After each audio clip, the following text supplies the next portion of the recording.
В бъдеще много държави ще изчезнат. Ето 2 от тях. Номер 1. Малдивите.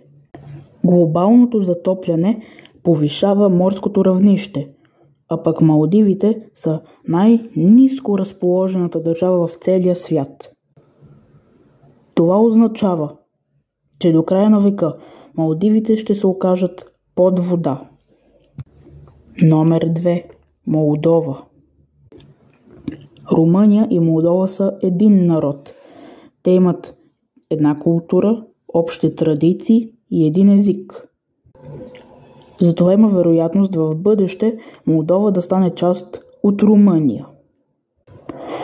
Ако искате още подобни видеа, тогава може да се абонирате за моя канал и то с камбанката, да натиснете лайк бутона и да напишете коментар под мое видео.